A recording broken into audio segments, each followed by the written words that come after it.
I show you how deep the rabbit hole goes. Like you, be strong to hold the powers of the sun.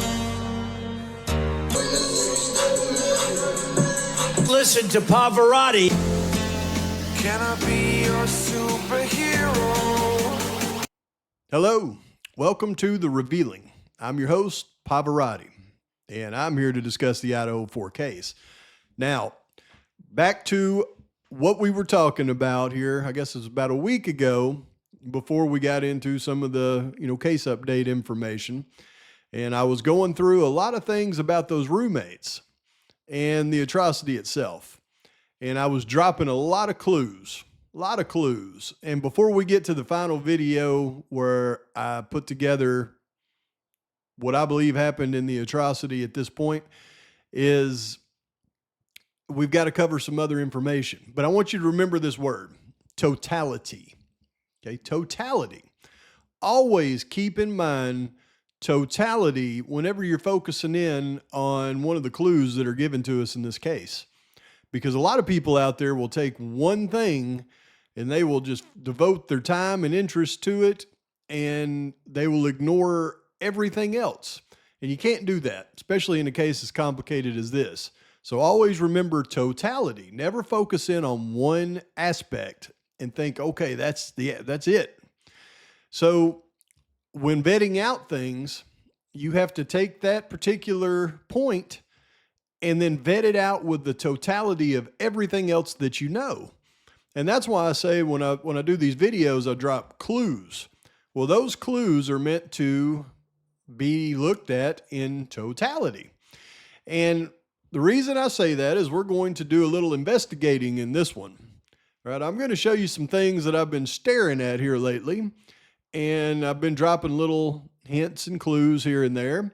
And we're going to look a step further into this actual atrocity and see what we can start figuring out from real evidence and real facts that will lend us to what really happened that night on King Road, or that early morning. See, if you say that night on King Road, then everybody assumes you meant before midnight, when really you're talking about in the morning of the 13th.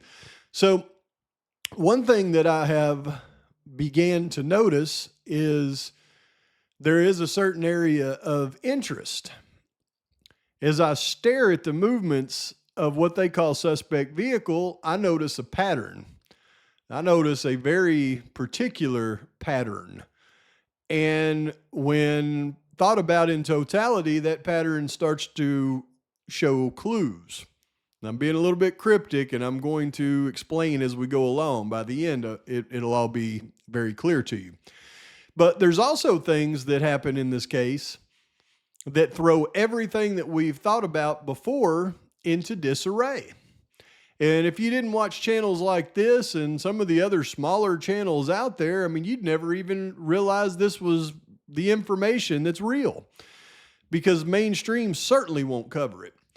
And one of the bombshell things that we've learned here recently is the fact that Xana and Ethan, they were not home when we all thought they were. And I know your mind's immediately going to go to, well, yeah, but Xana's dad said they were eating pizza. Or Xana's mom said there was a fight at the frat house. Or Steve G said this. So let me tell you something about the parents. Or the most popular is Ethan's folks said 2:00 is a sad hour or whatever. Let me tell you something about this case, y'all.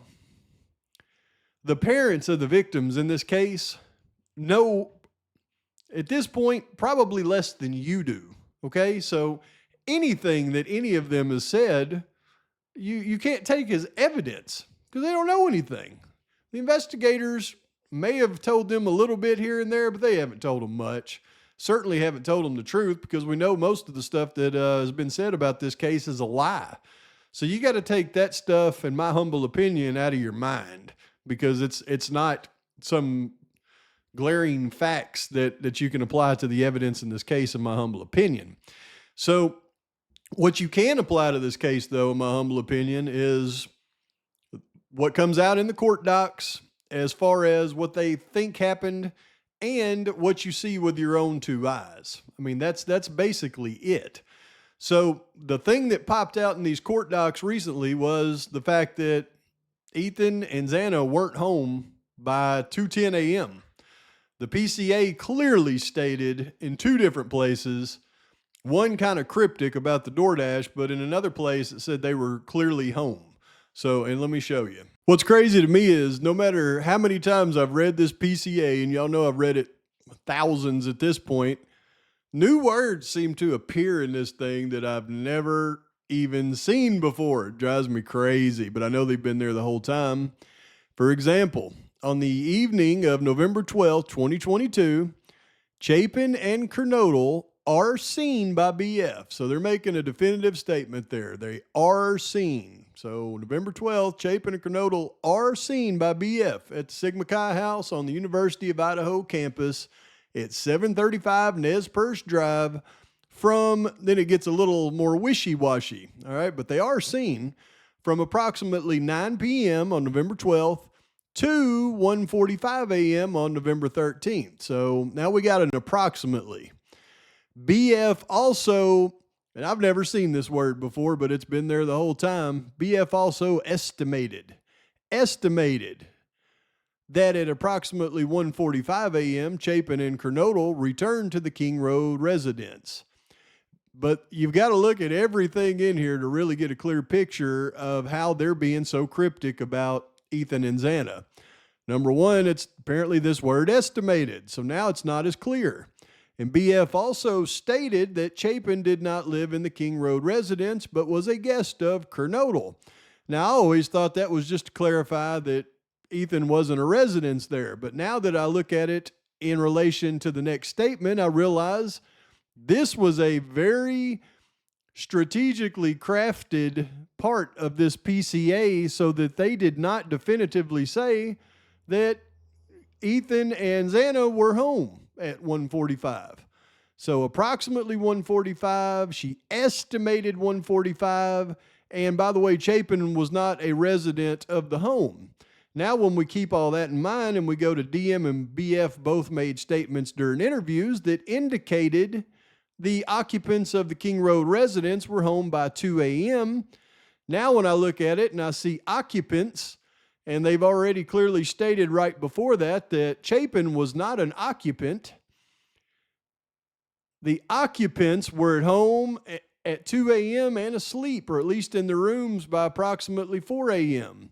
This is with the exception of Kernodle, which means you could take that as who received a DoorDash order at 4 a.m. at the residence, but you could take that as this was with the exception of Kernodle. She wasn't at home at 2 a.m., and you could also take that as neither was Ethan because he wasn't an occupant. So it was the most cryptic thing in the world that made you believe clearly that they thought Ethan and Xana were home by 1:45 or at the very least 2 a.m., yet they cryptically put it in there that they may not have been. And that's important because when we get the latest court doc about these texts from the roommates and the judge lists the facts, after spending an evening out, roommates DM and BF, Kaylee, Maddie, returned to their home at 1122 King Road in the early morning hours of November 13th, 2022. At approximately 2 a.m., they met up in Kaylee's room and talked for a while before going to bed. The fifth roommate, Xana Kernodle, and who was out with her boyfriend, Ethan Chapin, was not home yet. Now, that's definitive. Was not home yet. The roommates debated going out to the food truck and send a message to the Uber driver at 2:10. Uber driver returned the message at 2:13, then came and picked them up, in my humble opinion. But it's this part that threw everything into disarray because now we know that they were not home yet, according to the court record. So I'm going to go with the court record that they weren't home yet. So now we don't know when they got home. So now we have to investigate to try to determine that using the totality of the events. And let's see if we can figure some stuff out. Now, based on what we just discussed, we do now have some data points at least. We know that at 9 a.m., Ethan and Xana were seen here at the Sigma Chi house. They were not home here at the King Road house at 2 a.m. So that means they arrived home sometime between, I believe, 2 a.m. and more than likely 4:20 at the latest. So for them to travel home, though, and we know they did it by foot, or we assume they did it by foot, then they would need to walk from this Sigma Chi house to this King Road house. And I believe that there is a specific area of interest that kind of give us an idea of which way that they walked. And when I put out this picture yesterday, I asked for everybody to tell me where they thought it was. I did have an idea already where I thought it was, but I wanted your affirmations because I wasn't sure. And although the responses were all over the board, from the backyard to the King Road residence to the Linda Lane apartments, I believe the consensus of the majority indicated that it was actually at these apartments facing Taylor Avenue. And I believe it was this apartment that everybody was mentioning, although it could have been one of these over here.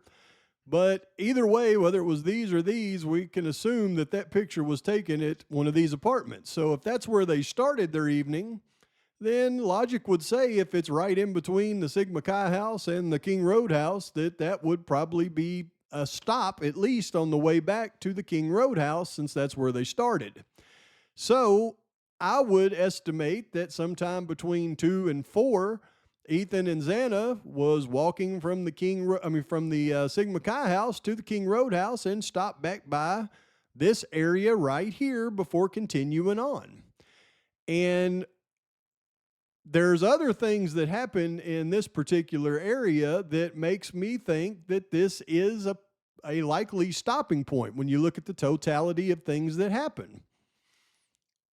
Now, this is a very sped up animation of the FBI report of suspect vehicles movement starting at 3:30, basically.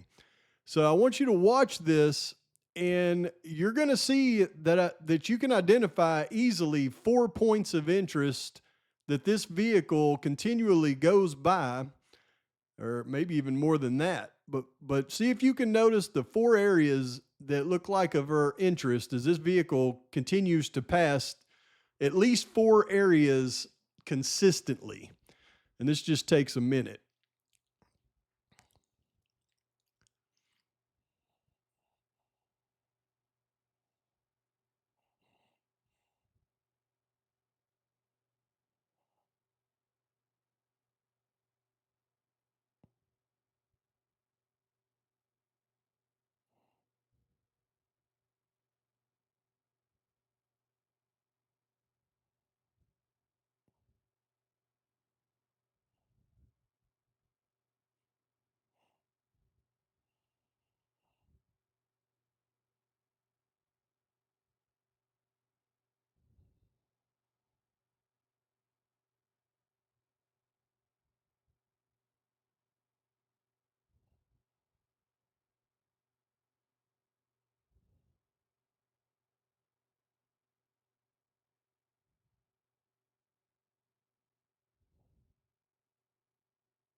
All right, I'm going to slow it down just a little bit and see if you agree with these areas of interest that I've identified.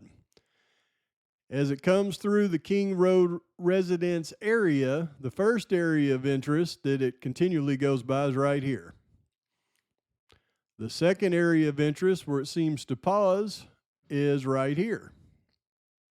So there's 2, and see if you agree with me as it continues to make all of these passes.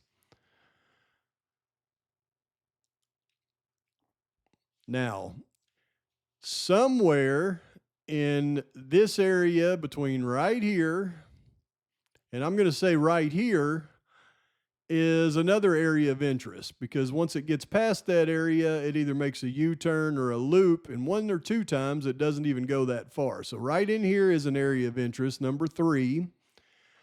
And then it consistently goes through the neighborhood, doesn't just stop at the King Road residence. It consistently goes around these Linda Lane apartments right here. So that is, in my opinion, an area of interest. It consistently stops or slows down right here. So this is another area of interest.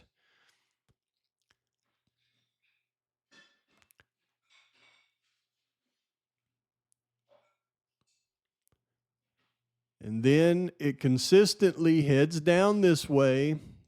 And somewhere in here, it does make stops because there is time gaps. Even though I don't represent them very well in this animation, I will get it to where it's exactly perfect. But right in here, there are times where the vehicle actually takes extra time. So that's a stop. And then several times the vehicle stops here for almost a minute at a time.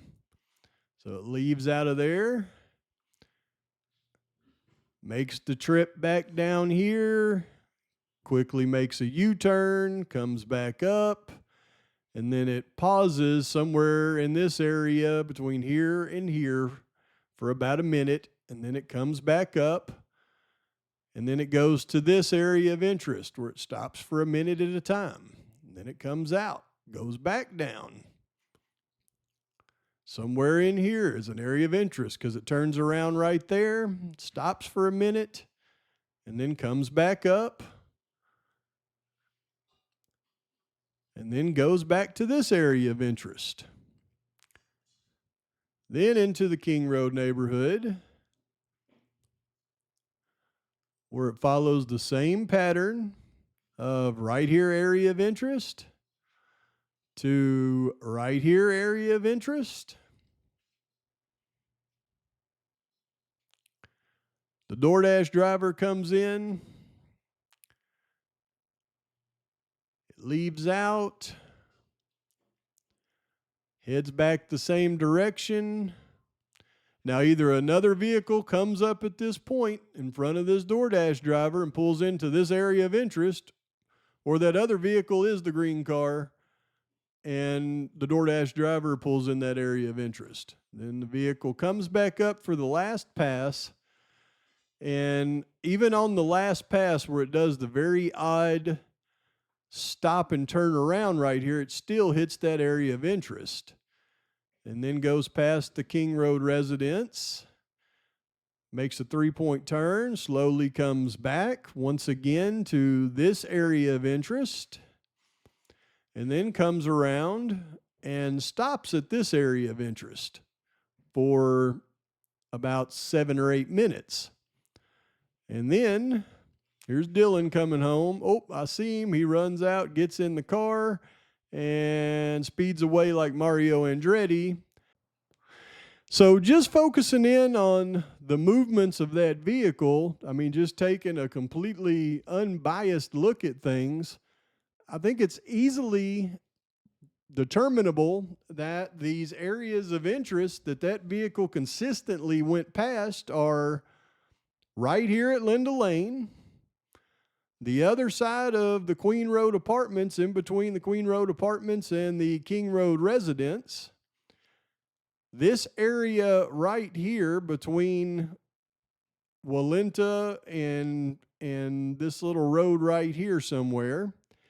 And the final area of interest is these apartments here on Taylor Avenue.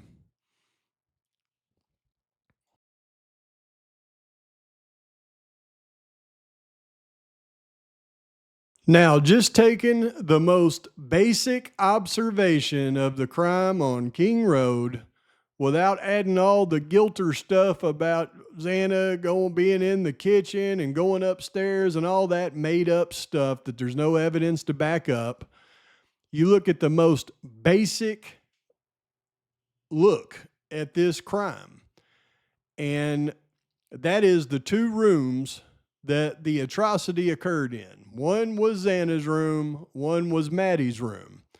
You look at the residence of the home, which turns out Xana had lived there for a while. So had Maddie.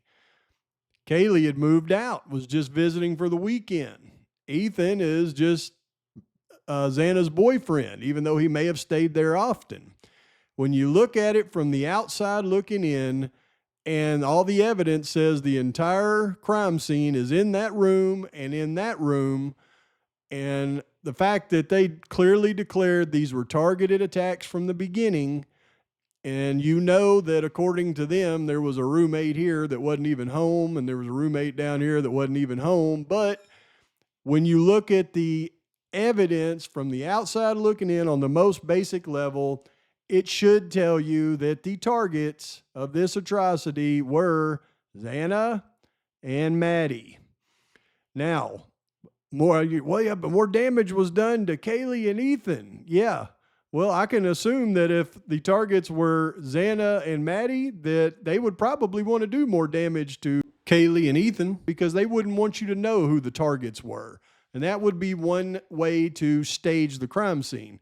But from an outside looking in, looking at just strictly the evidence, it's clear to me that the targets were Maddie and Xana. Now, if we believe that everything that's stated is true and Maddie and Kaylee were home by 1:56, they were still using their phones at 2:53, to me that tells me that we've got a time scenario when you look at the totality of events between 2:53 or 2:54 and somewhere around 4 a.m. Now we know that Xana and Ethan weren't home by at least 2:10. So when did they get home? And we start to look at the evidence of everything surrounding it, and I think it begins to paint a picture. Let me see if you agree. Now, if the assailants were waiting on their final target to get to the house, and they somehow had knowledge that they stopped at those Taylor Road apartments, well, they would want to know when they were making their final trek to the house. And the way to do that, it appears, looking at the movements of this vehicle was trying to surveil when they left and possibly tipping off assailants that were waiting for their arrival. And if I'm right, and they were at those Taylor Road apartments, well, then they would have witnessed this scene, and it would certainly make them pause on leaving and walking home anytime soon because they would know that this was going on right outside. Hey, is that beer? Is that beer in your hand? Yeah, I'm 21. You got any ID on you? I don't. Okay. I'll take it back to my apartment if you need. Okay. Sorry. You got a driver's license? I don't have it. No, in general. I do have one, yeah. What state is it through? Idaho. Idaho? Okay, perfect. I'm just...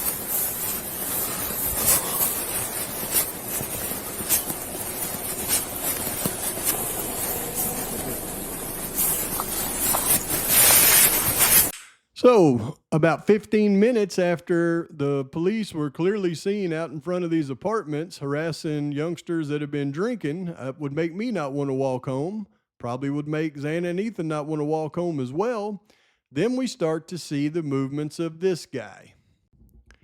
So he comes up, or she goes in, says, "Not there yet, not there yet. Let me check with the home base." They're not there yet. All right, go check again. Still not there. Still not there. All right, let me see what I can find out. They're at the Taylor Road apartments, I think. All right, let me check. Yep, they're at the Taylor Road apartments. All right, well, keep checking. They're still there. Check again. Oh, they're out of there now. They must be on their way to the house. They're on their way. They're on their way. Oh, crap. There's a DoorDash driver. There's a DoorDash driver at the house. All right, well, go pick them up. All right. Are y'all done? Where you at? Uh-oh, you're not done yet. Where you at? Come on, where you at? Oh, they're still in there. Come on. Come on, y'all are taking too much time. Oh, crap. Oh, here they come. Let's get out of here, man. Now, let's say that it's a little after 3 a.m. and you're driving up Taylor and you've got one of the perpetrators in the vehicle with you, and you're going to go drop them off, say, at Linda Lane. And as you get close to the drop-off point at Linda Lane, you notice up here in the distance, about right here, that there is police officers hassling youngsters in the band field right here. What would you do? Well, you would probably stop, turn around, let the assailant out, and allow him to walk from there so that they don't have to go up here and take a chance on the Banfield cops getting them for whatever reason. And then what would you expect to see after that?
You see, I think when you take all the evidence that you have at your fingertips, including all the video, the audio, court record, things that we know happen, patterns that evolve, and assumptions that can be made, I think with enough time and enough putting this thing under the microscope, we're going to figure out what truly happened that night before it's over with.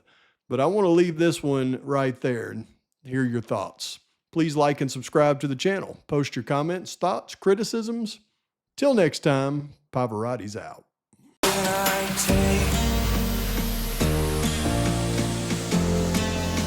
I be your superhero?